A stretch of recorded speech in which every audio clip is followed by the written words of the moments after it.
I stood at the edge of the ballroom, champagne glass in hand, watching my sister-in-law Sarah pat her pregnant belly for the 100th time that evening. The crystal chandeliers cast a warm glow over the gathered hunter clan, but I felt nothing but cold inside. In my purse lay a piece of paper that would shatter their perfect world, and I couldn't wait to strike the match. My name is Jessica, and after 7 years of marriage into this prestigious family, I've learned that legacy isn't about love, it's about lies. Jessica, darling, Margaret's voice cut through the party chatter. My mother-in-law glided toward me in her designer gown, pearls gleaming at her throat. Why are you hiding in the corner? Come join us. Sarah was just telling us about her ultrasound. I plastered on my practiced smile. Of course, Margaret. Wouldn't want to miss that. Sarah beamed as I approached the group. It's another boy. Johnny's absolutely thrilled. She turned to my husband, David, who stood nursing his third scotch. You must be so jealous, David. 3 children, can you imagine? David shifted uncomfortably. Sarah, maybe we should... Oh, I'm just teasing, Sarah giggled, but her eyes were sharp as daggers. We all know it's not your fault you don't have children yet. The implied blame hung heavy in the air. I took a slow sip of champagne, letting the bubbles burn my throat. 7 years of these jabs, these knowing looks, these whispered conversations that stopped when I entered rooms. Speaking of children, Margaret announced, tapping her glass with a silver spoon, I'd like to make a toast to celebrate not just Edward's and my 50 years together, but the true meaning of family legacy. The room quieted. I caught Ava's eye across the crowd. My best friend had insisted on being here tonight for moral support. She gave me a subtle nod. Edward and I have been blessed, Margaret continued, not just with 2 wonderful sons, but with Sarah's beautiful children. And now, another grandson on the way. She paused, her gaze landing on me. Some people might think legacy is about career success or personal achievements, but real legacy, true family legacy, is about continuing the bloodline. David touched my elbow. Mom's had a bit too much champagne, he whispered. Don't let it get to you. I shrugged off his hand. 7 years of don't let it get to you while he knew the truth. To family, Margaret raised her glass. To legacy. The crowd echoed her toast. Sarah preened. Johnny wrapped an arm around her waist, while Tyler, their longtime family friend, watched from the corner with an unreadable expression. Lovely toast, Margaret, I said, my voice carrying clearly across the sudden lull. Actually, I have an announcement of my own to make. David's hand clamped down on my wrist. Jess, please.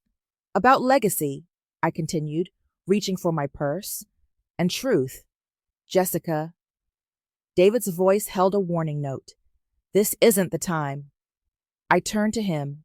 7 years of hurt crystallizing into diamond-hard resolve. When is the time, David?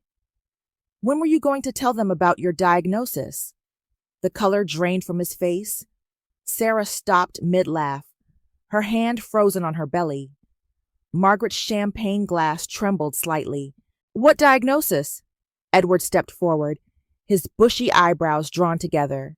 Yes, David, I said softly. What diagnosis? The one from 10 years ago that you've been hiding? Or should I tell them? The ballroom had gone silent except for the soft classical music playing in the background. Every eye was on us, exactly as I'd planned. Sarah's smug smile had vanished, replaced by something that looked almost like fear. I think, I said, pulling out the lab report, it's time we had an honest discussion about legacy, about who can and cannot have children, and about who's been lying to whom. David grabbed for the paper, but I held it out of reach. Jessica, don't do this. I looked him straight in the eye, speaking loud enough for everyone to hear. 7 years, David. 7 years of watching me blame myself. 7 years of your mother's subtle cruelty. 7 years of Sarah's smugness. And all along you knew. Margaret stepped forward. Knew what? I smiled, the kind of smile that burns. That David has zero sperm count, that he's completely infertile, that he has been since before we met. I turned to Sarah, whose face had gone ash white, which makes me wonder, just whose legacy are we really celebrating tonight? The chandelier light caught the tears in David's eyes, but I felt nothing. The time for tears was over.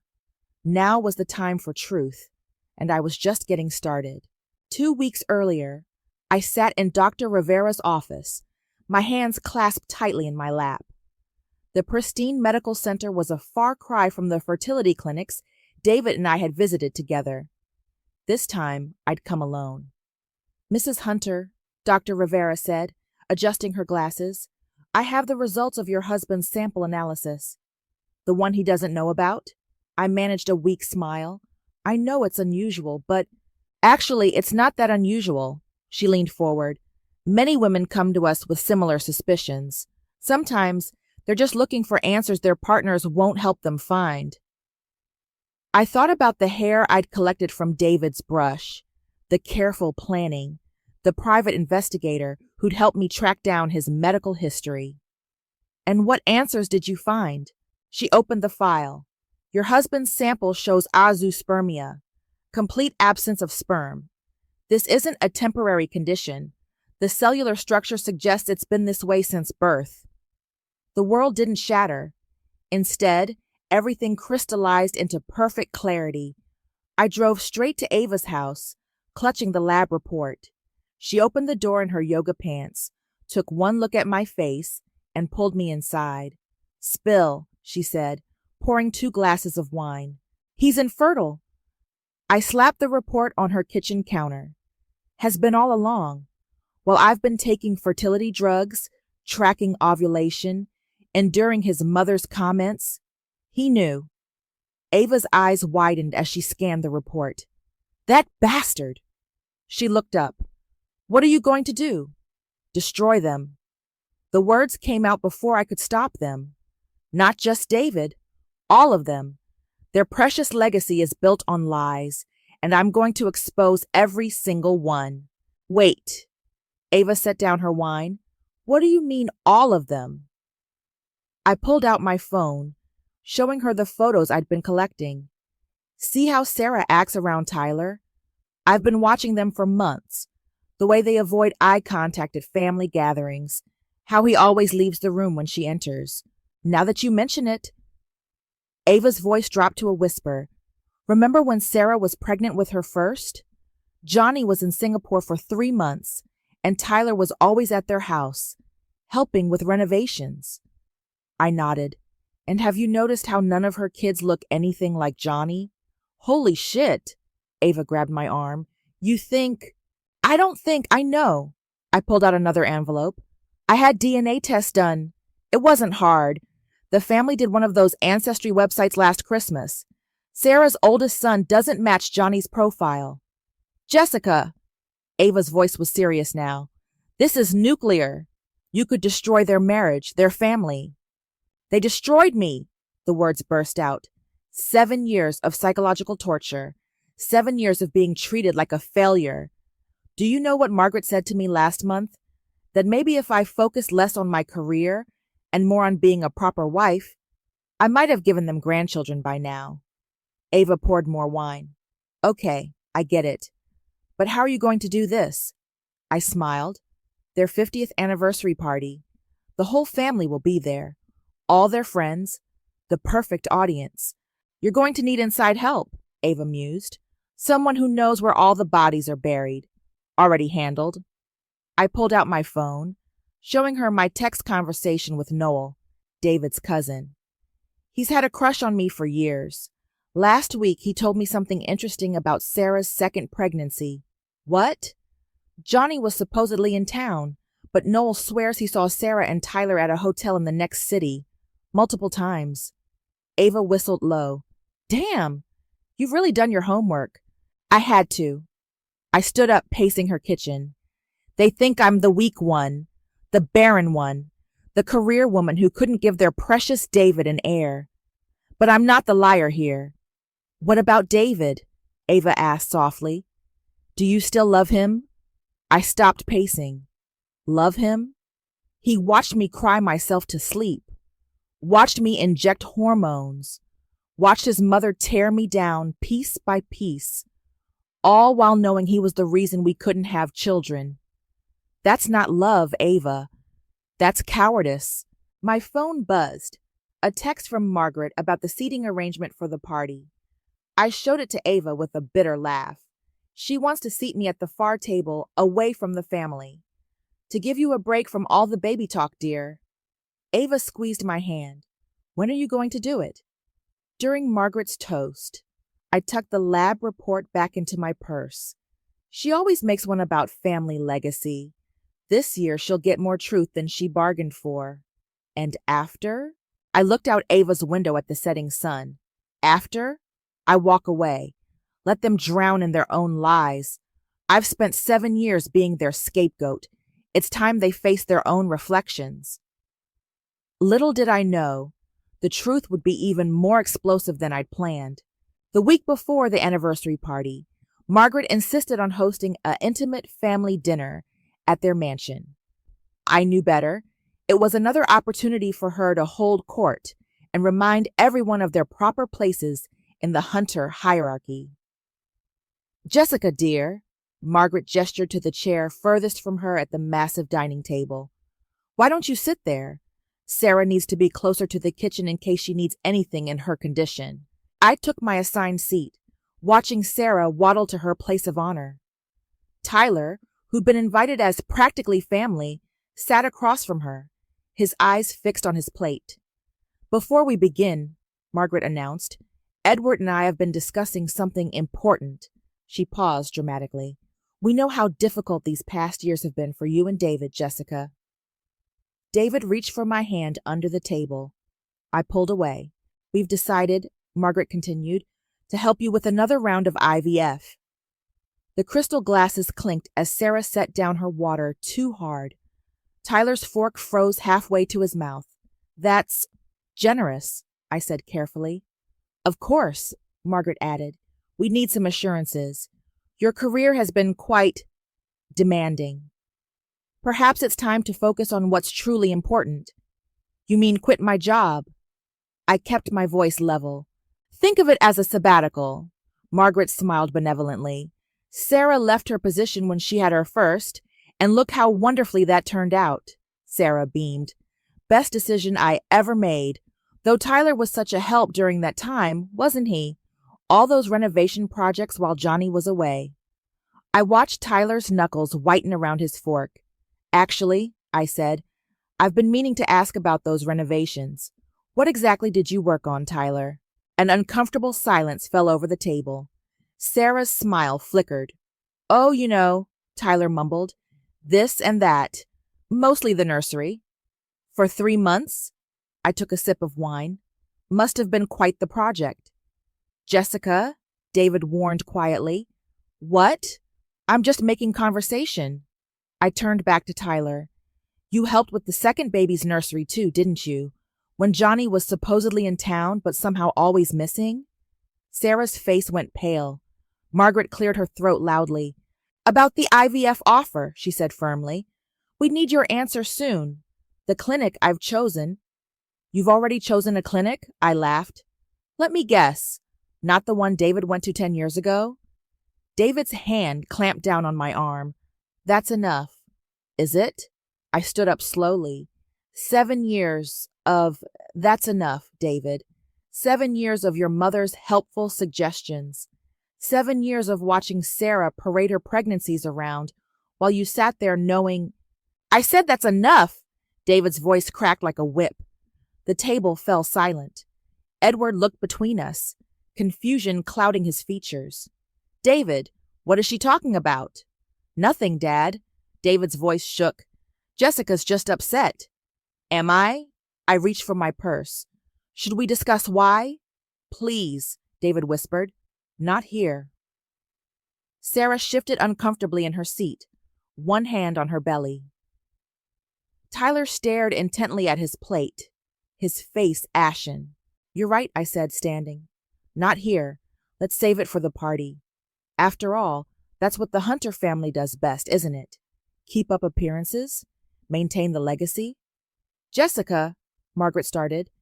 Thank you for the dinner, Margaret, and the generous offer. I smiled coldly. But I don't think I'll be needing fertility treatments.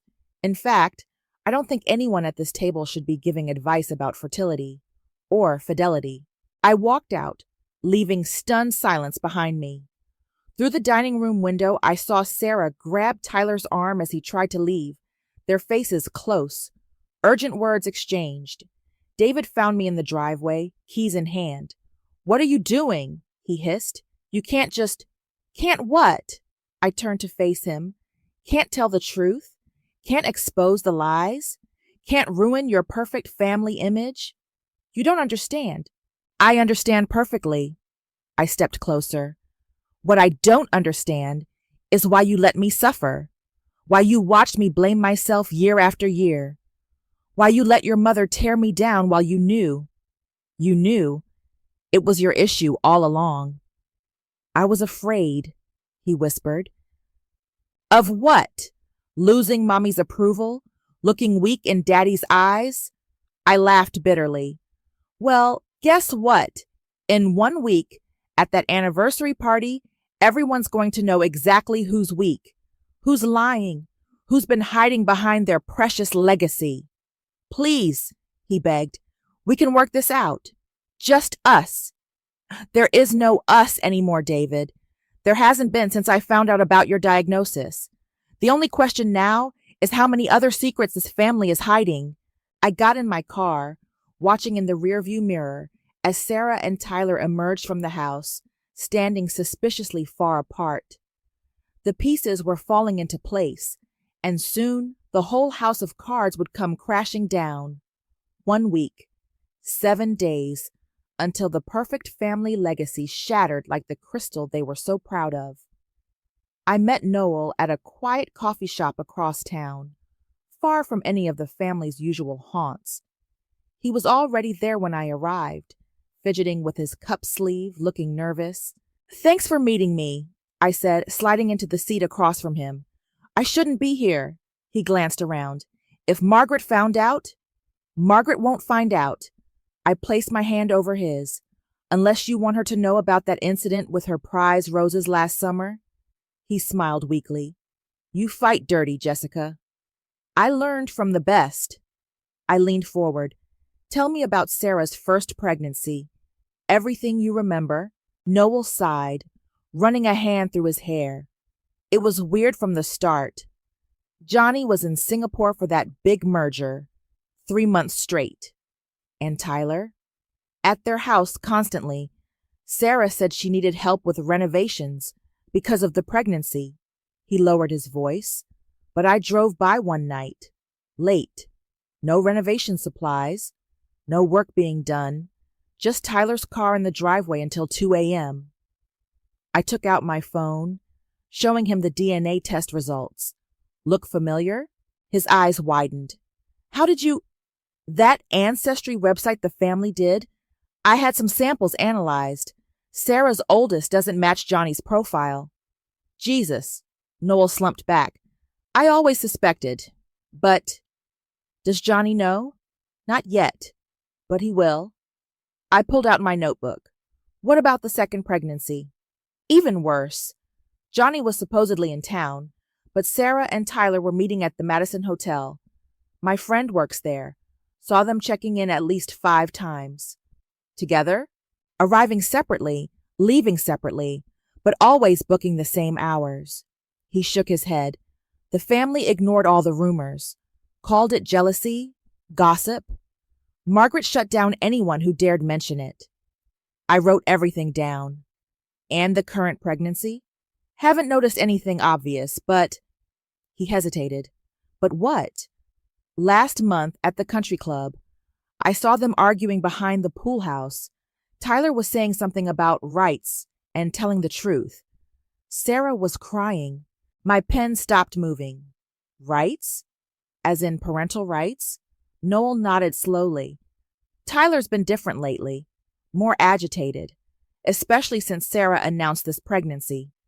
Because it's his, I said softly. They're all his. You're going to destroy them with this? Noel looked troubled. The whole family will implode. They destroyed themselves. I closed my notebook. I'm just exposing what they've buried. Margaret will never recover. Good. I met his eyes. She never let me recover from years of abuse. Why should I protect her? Noel reached across the table, touching my arm. I always thought you deserved better than David. I deserved the truth. I stood up, and now everyone's going to get it. Back home, I laid out my evidence. David's fertility report, the DNA test results, Noel's testimony, photos of Sarah and Tyler's suspicious meetings. 7 years of pain crystallized into a perfect weapon. My phone buzzed. A text from David. Can we talk? Another from Margaret. Dear, about the party seating. A third from Sarah. We should clear the air before the anniversary. I ignored them all. Instead, I called Ava. I need your help with something. The nuclear option? She asked. No, something worse. I smiled into the phone. I need you to help me get access to the party's AV system. Jessica. She hesitated. Are you sure about this? They wanted a legacy announcement. I looked at the stack of evidence on my desk. I'm going to give them one they'll never forget. What about Tyler? He might try to stop you. Already handled. I pulled up my email. I sent him an anonymous message. Told him if he tries to interfere, his DNA test results go straight to Johnny. Damn, Ava whistled. You really have thought of everything. Had to. I touched the fertility report. They thought I was weak, pathetic, the barren woman who couldn't give them an heir. But I was watching, learning, gathering evidence while they were too busy maintaining their perfect image to notice. And David? David made his choice 7 years ago. I looked at our wedding photo, still hanging mockingly on the wall. He chose his family's lies over his wife's pain. Now he can live with the consequences. When are you leaving him? Right after the party. Already got an apartment, transferred my money to a new account. I laughed softly. The irony is, they were right about one thing. I did choose my career over family, because my career never lied to me. The sun was setting outside my window, casting long shadows across the room. In 3 days, the Hunter family's carefully constructed facade would shatter. Their legacy of lies would crumble, and I would walk away from the ruins, finally free. The grand ballroom sparkled like a fantasy, but all I could see was the artifice. Crystal centerpieces caught the light, throwing rainbow shadows across faces I'd grown to despise. Ava had already connected her laptop to the AV system, hidden away in the control room under the guise of helping with the slideshow. You look stunning, David said, appearing at my elbow. That red dress matches the blood you're about to see? I smiled sweetly. His face paled. Please, can we just... Jessica! Sarah waddled over, resplendent in a designer maternity gown. I've been looking everywhere for you. We need a photo of the whole family. The whole family? I raised an eyebrow. Better make sure Tyler's in it. Sarah's smile froze.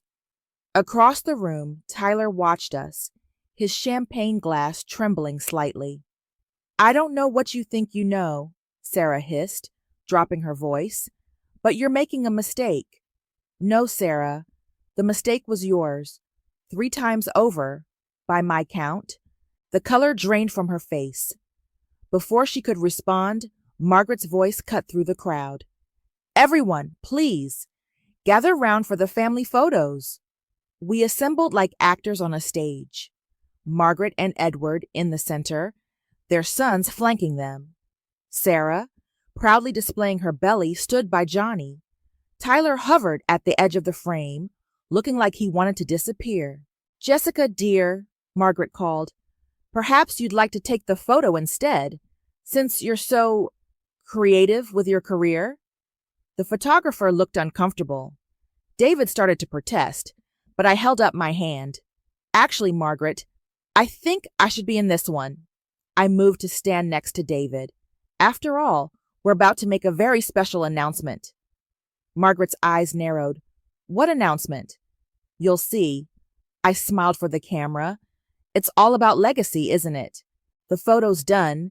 Guests began taking their seats for dinner. I watched Ava slip out of the control room and give me a subtle thumbs up. Everything was ready. Before we begin, Margaret stood tapping her glass. I'd like to say a few words about family. David grabbed my wrist under the table. Whatever you're planning, don't. I jerked away. Don't touch me. Ever again. Looking around this room, Margaret continued, I see the fruits of 50 years of marriage. 2 successful sons. 3 beautiful grandchildren, with another on the way. Her gaze settled on me. Though some branches of our family tree have been less fruitful, scattered uncomfortable laughter, but true legacy, she pressed on, isn't just about success. It's about maintaining standards, about knowing your place, your role. Another pointed look my way, about sacrificing personal ambitions for the greater good of the family. Sarah beamed. Tyler stared into his wine glass. Johnny looked proud but distracted, checking his phone under the table. So please, Margaret raised her glass, join me in celebrating not just 50 years of marriage, but the continuation of our family line through Sarah's children, the true future of our legacy. Actually, I stood up, my voice carrying clearly across the room. I have something to add to that toast. Jessica, David pleaded. Don't. When we talk about legacy, I continued, ignoring him, shouldn't we be honest about whose legacy we're really celebrating? The room went silent. Sarah's hand flew to her throat. 7 years, I said, my voice growing stronger. 7 years. I've endured the whispers, the judgment, the shame, all because I couldn't give the family an heir. This isn't the time, Margaret snapped. It's exactly the time. I pulled out the lab report, because while you were all judging me, your precious David was hiding something. Would you like to tell them, dear? Or should I? David stood up so quickly his chair crashed backward. Jessica, I'm begging you. No more begging. I turned to face the crowd. David has been infertile since birth. 0 sperm count. He's known for 10 years, before we even met. The gasps were audible. Margaret swayed slightly, Edward catching her arm. But that's not even the best part. I smiled at Sarah, who had gone deathly white. Would you like to explain about Tyler? Or should we look at the DNA test results first? Tyler stood up abruptly, his chair scraping the floor. Sarah reached for him, then caught herself. What DNA results? Johnny's voice cut through the chaos. Sarah, what is she talking about? I pulled out my phone, ready to signal Ava. The moment had come, and it was even better than I'd imagined. Years of lies were about to unravel in front of everyone they'd ever tried to impress. Let me show you, I said softly, exactly what legacy we're celebrating tonight. I nodded to Ava, and the ballroom's projection screens flickered to life. The first image appeared, David's fertility test from 10 years ago, dated and notarized. As you can see, I said, my voice carrying across the stunned silence, David was diagnosed with complete azoospermia in 2013. That means no sperm, none, ever. Margaret gripped her chair. This is ridiculous. David, tell them it's true. David's voice cracked. I couldn't face it. Couldn't tell anyone. Not even your wife? I turned to him. The woman you watched blame herself for years? Edward stood up, his face red. How dare you ambush our family like this? Oh, I'm not done. I clicked to the next slide. Here's something interesting. The DNA test results from Sarah's first child. Johnny's head snapped up. Sarah grabbed Tyler's arm, then quickly let go. Notice anything strange? I pointed to the genetic markers. How they don't match Johnny's profile at all, but they do match someone else in this room? That's not possible, Sarah whispered, but her face told a different story. Tyler, I turned to him. Want to explain those 3-month-long renovations while Johnny was in Singapore? The room erupted. Johnny lunged across the table at Tyler, who stumbled backward. Sarah burst into tears. Margaret looked like she might faint. And the second child? I continued, clicking through slides. Those mysterious hotel meetings at the Madison? The staff remembered you both quite well. Stop this, Margaret screamed. This is our anniversary. Yes, it is. 50 years of maintaining appearances. 50 years of burying secrets. Well, here's the truth you've been hiding. I nodded to Ava again. Security camera footage from the Madison Hotel played on the screens. Sarah and Tyler entering and leaving at suspicious intervals. You evil bitch! Sarah spat, mascara running down her face. You've ruined everything! No, Sarah, you ruined everything. You and David and this whole toxic family with your lies. I turned to Johnny. By the way, she's meeting with Tyler every Tuesday at the Westbrook Cafe, in case you're wondering about baby number 3. Johnny's face contorted. Is it true? Sarah, is this baby? I'm sorry, she sobbed. I'm so sorry. Tyler and we're in love, Tyler finished quietly. Have been for years. I wanted to tell the truth, but the family image was too important, I cut in. The precious Hunter legacy had to be protected. Well, guess what? There is no Hunter legacy. Not anymore. David tried to grab my arm. Please, we can fix this. Fix what? I jerked away. Your lies, your cowardice, the years you let me suffer while you knew the truth. I was afraid, and I was destroyed, I shouted. Every day, watching your mother tear me down, watching Sarah parade around with her pregnancies, taking fertility drugs that made me sick, all while you knew it was pointless. The ballroom had descended into chaos. Johnny was being held back by 2 guests while Tyler backed away. Sarah had collapsed into a chair, sobbing. Margaret was hyperventilating while Edward looked shell-shocked. One more thing, I said, pulling out an envelope.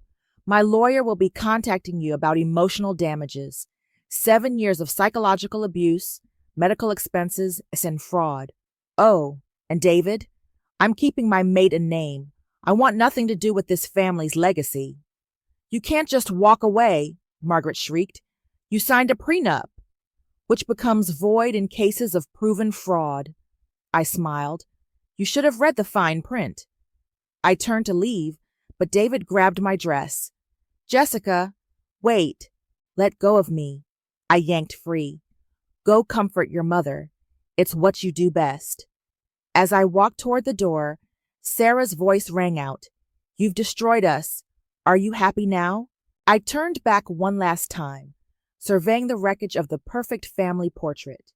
Margaret sobbing into Edward's jacket, Johnny being restrained by guests, Tyler standing alone, looking both relieved and terrified, David on his knees, broken, Sarah, mascara streaked and shaking, her hand on her belly, Tyler's baby, not Johnny's.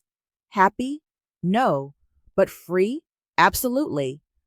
I walked out of the ballroom, head high, the sound of chaos fading behind me. Ava met me in the lobby, grinning. That, she said, was better than any reality TV show I've ever seen. Reality hurts, doesn't it? I looked back at the closed doors. Think they'll recover? A crash echoed from inside, followed by more shouting. Not for a very long time, Ava said. Ready to go? I nodded, feeling lighter than I had in 7 years. More than ready. Let them drown in their own lies. We walked out into the cool night air, leaving behind the imploding remains of the Hunter family legacy. The fallout was immediate and spectacular. I watched it unfold from the safety of my new apartment, each revelation better than the last.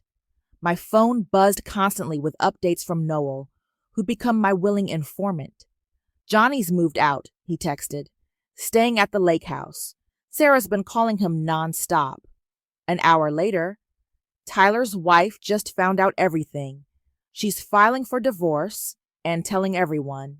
Then Margaret had a breakdown.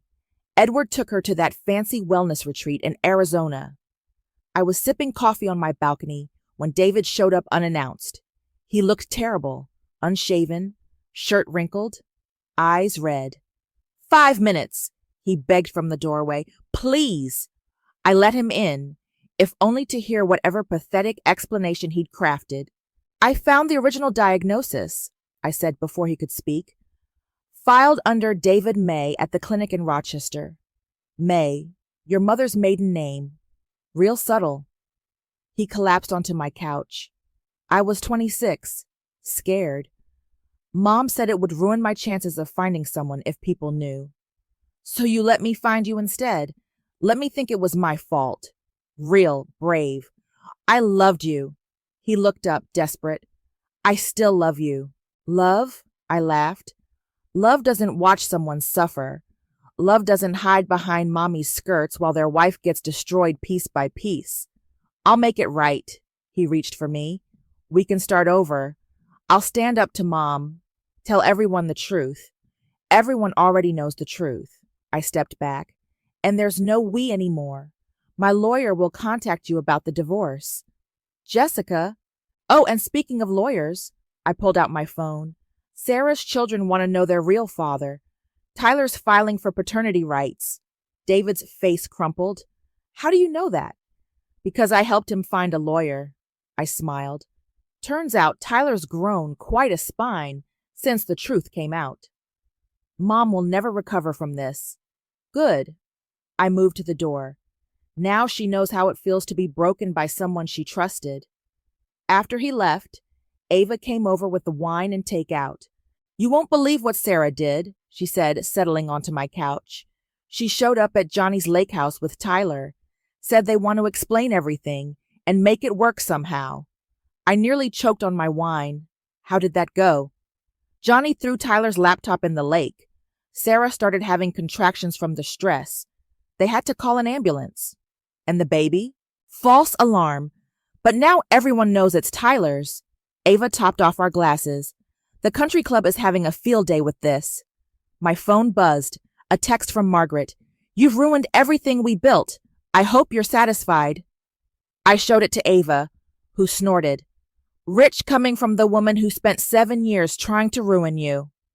The difference is, I replied to Margaret, I did it with the truth. You did it with lies. Another buzz. Johnny this time. Did you know about Sarah and Tyler all along? Not all along, I wrote back. But once I started looking, it wasn't hard to find. Ask the staff at the Madison Hotel. The family's imploding, Ava observed. You really did it. They did it to themselves. I walked to the window, looking out at the city lights. I just exposed what was already there. My lawyer called the next morning. David's agreed to an uncontested divorce. He's also not fighting the emotional damages claim. Wants to settle out of court. Of course he does, I smiled. The Hunters hate public scandal, even though they're drowning in it now. Later that day, Noel sent a video. Sarah and Tyler leaving the hospital, Johnny's lake house keys in evidence bags. Apparently, he changed all the locks. Sarah's moving in with Tyler, Noel texted. Johnny's filing for divorce. Edward's talking about selling the family business. It's total chaos. I felt nothing but calm. 7 years of pain had crystallized into perfect justice. David's last text came that evening. I should have chosen you over them. I'm sorry I was too weak. I didn't reply. Instead, I opened my laptop and started writing. My story, my truth. Not for revenge anymore, but for every woman who'd been silenced by family expectations, who'd been blamed for things beyond their control. What are you going to call it? Ava asked, reading over my shoulder. I thought about Margaret's obsession with legacy, about Sarah's desperate deception, about David's cowardice, and about my own journey from victim to victor. Legacy of Lies, I said, typing the title. A story about how the truth always comes out, no matter how deeply it's buried. Outside, Thunder rolled across the sky. Somewhere across town, the Hunter family was in pieces, their perfect image shattered by the weight of their own deceptions. But I was free, finally and completely free. The autumn wind scattered leaves across the for sale sign in front of the Hunter mansion. I slowed my morning jog, watching a realtor lead potential buyers through the iron gates. Margaret's prized roses had withered, their thorny stems bare against the brick walls. My phone buzzed. Noel's daily update. Tyler's paternity test came back. All 3 kids are his. Johnny's left the country. I pocketed the phone, not needing to read more. The truth had done its work, better than any revenge I could have planned. Quite a sight, isn't it? I turned to find Sarah standing behind me, her newborn strapped to her chest.